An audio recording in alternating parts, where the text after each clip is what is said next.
Bonjour. À quelques reprises, j'ai déjà parlé de Kubernetes en disant que les microservices, c'est l'avenir. Le cluster Kubernetes, c'est l'usine à conteneurs. Et on n'a pas forcément besoin ou les moyens de travailler dessus. Parfois, c'est juste pour y faire quelques essais. J'avais alors présenté quelques alternatives comme Microkube ou Minikube.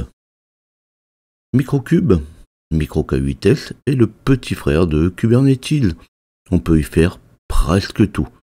C'est parfait pour les essais ou les petites entreprises. Il est fait aussi pour les DevOps ou les développeurs. Il est simple à installer et propose presque toutes les fonctionnalités de Kubernetes. Chrono en main, on peut créer un cluster avec quelques serveurs dedans en moins de 30 minutes.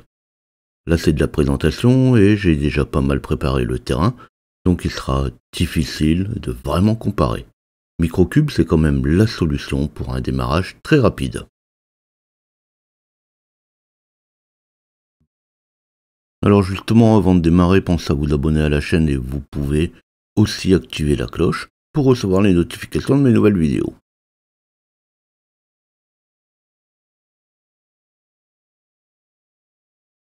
Microkube, j'ai déjà présenté, je ne vais pas refaire la même.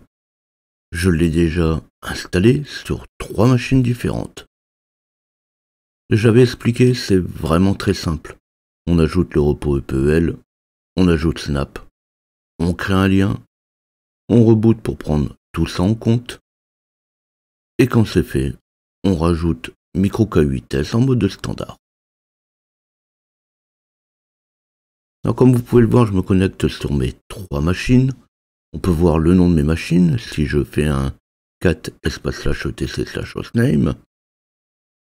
Je l'ai déjà dit, pas de préférence dans le nom, mais on évitera quand même les noms exotiques.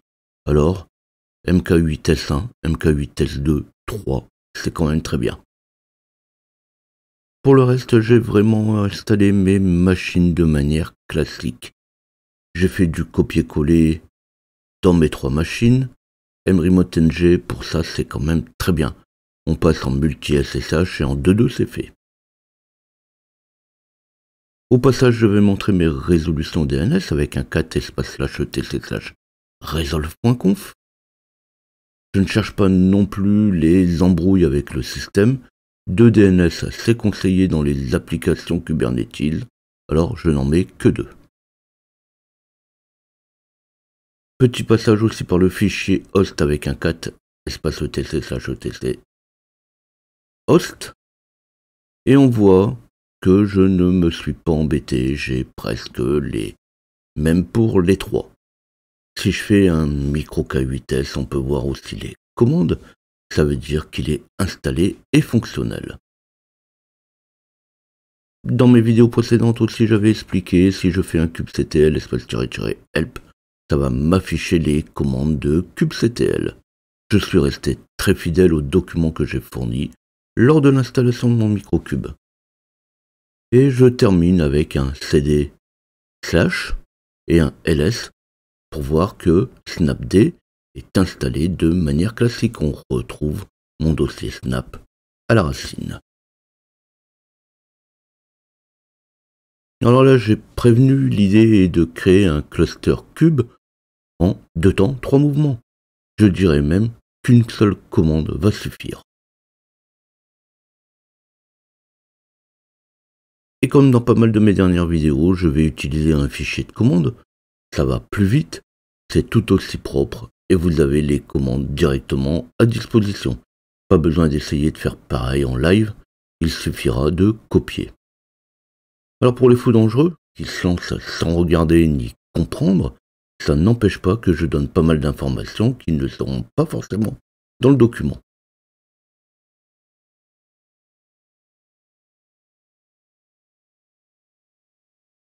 Je ne l'ai pas dit, mais le lien vers le fichier est dans la description de la vidéo.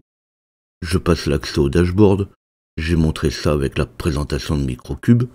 Ce n'est pas l'intérêt de toute façon de la vidéo, mais je rappelle tout ça quand même dans le document. Je rappelle aussi au passage que snapd n'est pas totalement pris en charge sur Alma 9. C'est un peu dommage, alors qu'on est sur des clones de Red Hat alors que ça marche très bien sur les autres. Ça va arriver, mais il faut juste qu'on soit d'accord sur ça. Ici, la distribution sur laquelle je travaille, c'est du Rocky Linux 9. Mais j'ai déjà aussi expliqué, quand on a un microcube, un mini-cube ou un Kubernetes qui est installé, les commandes sont les mêmes quelle que soit la distribution utilisée.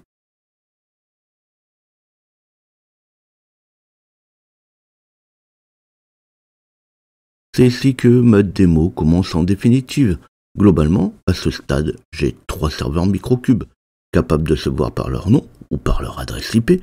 Ça, c'est le rôle de mon fichier host installé à l'identique. Finalement, mes 3 serveurs pourraient très bien être utilisés indépendamment les uns des autres et sont complètement fonctionnels. Sur VM, si on voulait faire du microcube sur VM, on pourrait très bien faire un clone et juste changer le nom, le fichier host et hostname. Alors finalement, on pourrait très bien avoir 10 serveurs en 3 minutes. La commande micro-K8s remplace kubeadmin d'un Kubernetes. Micro-K8s join. Alors après, c'est pas totalement vrai, mais en tout cas, c'est un bon moyen pour se rappeler la commande. Alors je vais commencer par rajouter toutes les ouvertures de port qu'on pourra avoir besoin. Je vais faire un firewall-cmd, zone égale public, donc pour lui dire qu'on est dans la zone publique, permanent, parce que bon, après redémarrage, il faut quand même que mon firewall soit toujours actif, et on va ajouter les ports 6443, 2379, 2380, 10250, 12251, 52, 19001, 25000, 30000 à 32000 et le 49726 en TCP. Je vais ajouter aussi les règles IPv4 pour mon réseau, pour le 172.127.001, donc ça c'est pour les nodes, pour les pods, et le 127.0.0. Alors, bien sûr, toutes ces commandes, vous allez les retrouver dans la description et dans le document. Et pour recharger tout ça, je vais faire tout simplement un firewall cmd reload. Alors j'ai déjà dit, je fais les mêmes ouvertures pour tous les serveurs. Si un jour je veux modifier ou transformer un ou plusieurs serveurs en master, je n'aurai qu'à changer le rôle et le reste sera déjà installé, sera déjà mis, donc ils seront directement opérationnels. Ici je mets les règles une par une pour faciliter la lecture du document, mais aussi pour ne pas en rater une au passage. Ça ne coûte rien, mais quand c'est fait, on peut lancer un firewall-cmd listall pour afficher toutes les règles du pare-feu. Alors ça fait quelque temps que je ne l'ai pas dit, finalement c'est juste les fondamentaux, il ne faut pas les oublier. Alors justement avec le temps on va de plus en plus loin, on fait des actions plus techniques de jour en jour, et un beau jour, ou peut-être une nuit, ça se passe pas comme on le veut. Ça plante, ça ne démarre pas, simplement parce qu'on a oublié de vérifier un point ou un autre.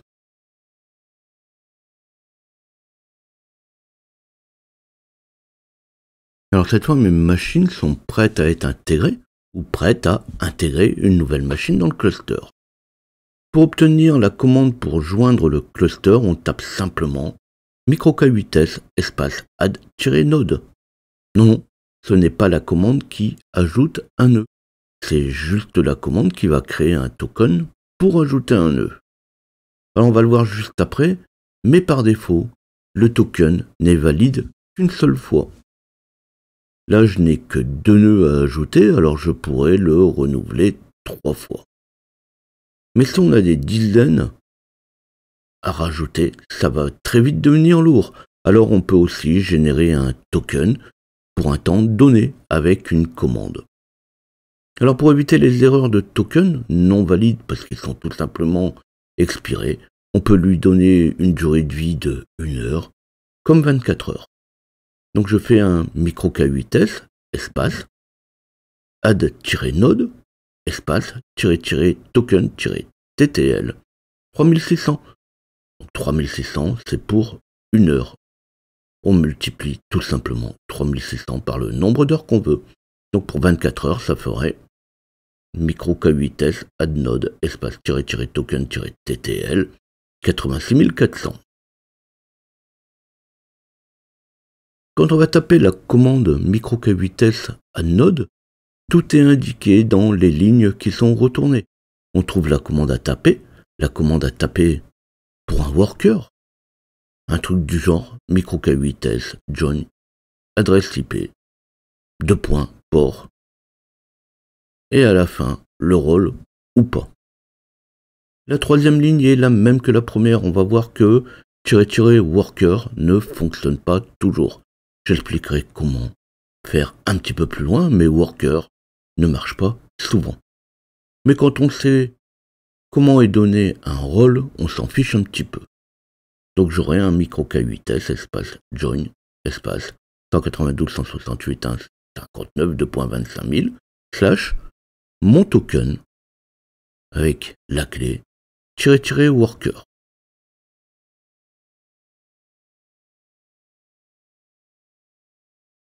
Alors pour joindre un nouveau serveur ou cluster, il suffit juste de copier et de coller la commande retournée par micro K8S add-node.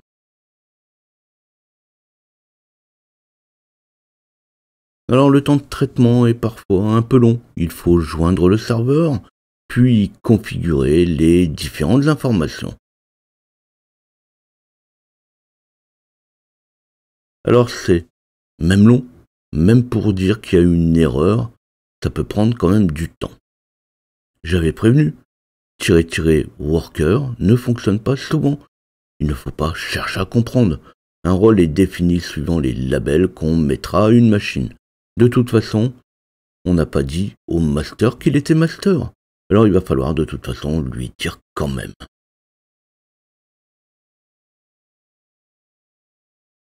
Alors si ça ne marche pas, je vais réessayer avec le même token dans ma seconde machine. La première fois ça surprend un peu, le token n'est plus valide. J'en ai parlé juste avant, le token par défaut n'est valide qu'une seule fois. On peut alors rappeler la même commande, ou si ne voulez pas avoir à le faire 50 fois, on peut lui fixer un temps. La commande, je l'ai donnée juste avant, et sinon j'en parle dans le document que j'ai mis en lien. Alors c'est reparti. C'est long à attendre. Bon, en réalité, si on regarde la montre, ce n'est pas si long que ça. Mais on passe quand même une bonne partie de notre temps à attendre. Attendre qu'un service démarre, qu'un programme s'installe. Après, on peut aussi optimiser un peu son temps en relançant une commande sur l'un, puis un autre, et encore un autre nœud. Quand c'est fini, pour le premier nœud, on va pouvoir aller voir ce que ça donne dans le micro K8S1. Contrairement à Kubernetes, à ce stade, la configuration est sur tous les serveurs du cluster. On peut donc faire les commandes sur un nœud comme un autre. Je ne commande pas non plus. C'est bien ou pas bien en même temps, le master est master, les autres ne sont que des esclaves. Sauf que là, kubectl get no. Alors get no parce que on peut utiliser les commandes abrégées. En no, il n'y a qu'une node. Donc get no répond à la commande kubectl get node. Là, on voit que les deux machines n'ont pas de rôle. Alors, laquelle fait quoi? Par convention, pour moi, le master sera le micro KS1. Mais ça reste par convention. Bon, je n'ai plus qu'à faire pareil pour mon second nœud. Micro K8S espace add-node va me fournir un nouveau token. Je ne reviens pas sur les solutions possibles. J'en ai plus qu'à relancer la commande sur mon second nœud. Là, on connaît la procédure, plus de surprise, on doit encore attendre.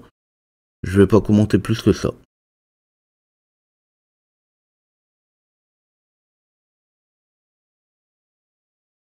Et bien sûr, quand c'est fini, quand ma machine est intégrée, je vais quand même vérifier si j'ai bien mes 3 nœuds. Ce coup-ci, je peux faire un kubectl getNodes, ça a le même résultat que getNo. Et j'aurai cette fois mes 3 machines disponibles dans mon cluster.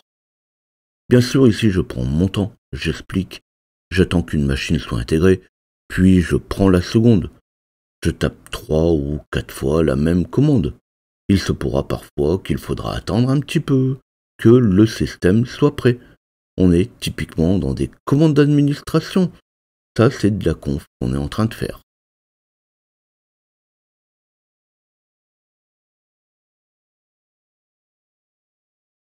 Alors bien sûr, il y a d'autres commandes qu'on peut lancer sur un nœud. Je ne vais pas toutes les montrer, mais on peut utiliser une commande kubectl espace getNodes espace -o wide qui va retourner plus d'informations au sujet des nœuds.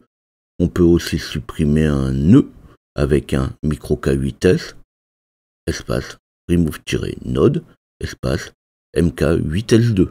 Là, je vais supprimer mon nœud numéro 2.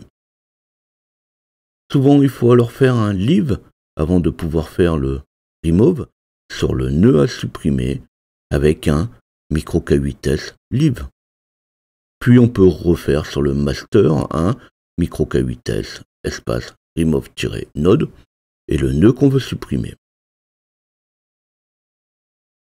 Sinon, si on ne peut pas faire un leave, on a toujours la possibilité, alors à utiliser bien sûr en dernier recours, de le forcer. Alors on peut forcer un nœud à être supprimé avec un micro-K8s espace remove-node, le nom du nœud, par exemple mk8s2 espace --force. Des opérations, il en existe de tas.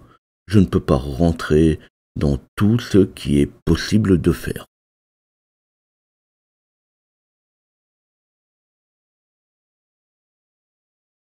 Tout à l'heure, j'ai parlé des rôles. Je disais que la commande kubectl getNodes indiquait le rôle des différents nœuds.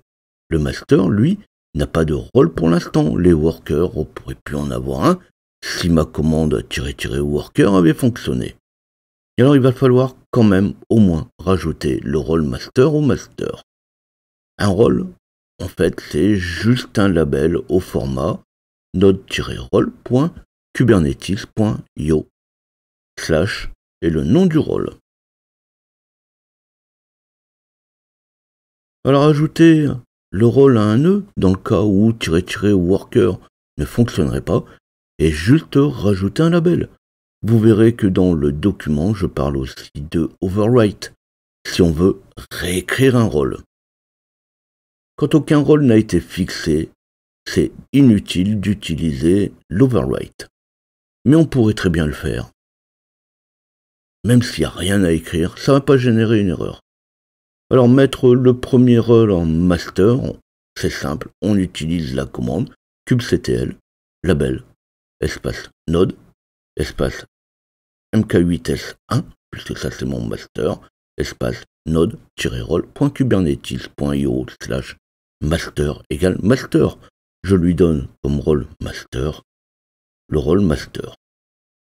Alors il n'y a pas de préférence, on peut commencer aussi bien par les uns que par les autres. Comme ce n'est qu'une étiquette qu'on met à un nœud, c'est immédiat. On peut vérifier au besoin avec un kubectl getNodes. Je ne vais pas tourner des leurres autour du sujet. kubectl label node mk8s2 espace node-role kubernetes.io/ worker égale worker va donner le rôle de worker au nœud vu. Et c'est la même commande pour le troisième nœud. Pour changer le rôle d'un nœud, dans le cas où un worker, c'est pas vraiment ce qu'on veut, on voudrait le transformer en master. Alors ça c'est pour toutes les raisons qu'on veut. Dans ce cas, on modifie le label existant. Et pour modifier un label existant, je disais juste avant qu'on va rajouter dans la commande --overwrite pour lui dire de réécrire le label. Donc je pourrais très bien faire un micro-K8s espace -label espace node espace mk8s espace --overwrite node-role.kubernetes.io / master égale master. Alors ça peut paraître un petit peu compliqué à comprendre. J'ai mis les exemples dans le document. En fait, c'est simple, il faut appliquer pour voir ce que ça donne. Et on peut rajouter le label qu'on veut. Pareil, il faut pratiquer. Mais ça n'a rien de compliqué.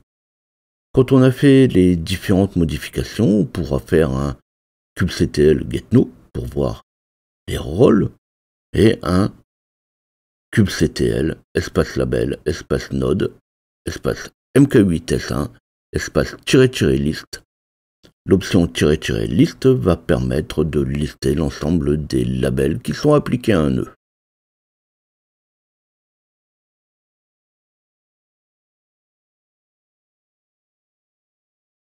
Alors comme je le disais au début, des versions de Kubernetes différentes, il en existe plein. Certaines sont simples à mettre en œuvre, d'autres un peu moins, d'autres proposent un peu plus de possibilités. Si on ne les utilise pas, il n'y aura pas d'impact. Le reste des commandes seront souvent communes. Comme je viens de le dire, il se peut que parfois certaines n'existent pas pour une variante de Kubernetes par rapport à une autre, mais globalement, le fonctionnement sera identique. Ce n'est plus alors propre à Microkube, mais c'est général, ça devient de l'utilisation du système. J'ai présenté Microkube, Minikube, Kubernetes sur Debian, sur Red Hat. J'ai fourni pour toutes ces versions la documentation associée. Je ne reviendrai pas sur l'installation et la mise en place du système. Kubernetes, c'est juste le début du sujet. L'intérêt n'est pas dans son installation, mais bien dans son utilisation. Vous pouvez ramer un peu pour son installation, la mise en place du cluster. De toute façon, on ne le fait pas tous les jours. Il est plus intéressant d'être à l'aise avec son utilisation. Alors son utilisation, je vais y revenir. Par contre, des sujets à traiter, j'en ai toujours autant. Alors, si le sujet vous a plu, faites-le savoir. Un like ou un j'aime pas, ça ne change rien à la chaîne. J'avoue que parfois j'ai des j'aime pas, et je me pose quand même la question. Ça répond peut-être pas à vos attentes, ça peut être une question de qualité, la présentation, le style qui ne plaît pas. -1, 0 ou 1, c'est quand même très sommaire. Alors ça plaît? Oui, pas besoin de le justifier, mais si ça ne plaît pas, n'hésitez pas à indiquer la raison. Si c'est ma tête qui revient pas, ça ne change rien au contenu. Comme je viens de le dire, je ne reviendrai pas sur l'installation, la configuration de base d'un Kubernetes. Je pense avoir tout dit, ou du moins avoir dit le plus important. Vous pouvez alors avoir des questions, des suggestions. Si on prend l'ensemble des exemples que j'aurais pu donner lors des installations, on voit bien que le sujet est quand même très vaste. Alors laissez vos commentaires ou vos questions, vos suggestions sous la vidéo. À bientôt.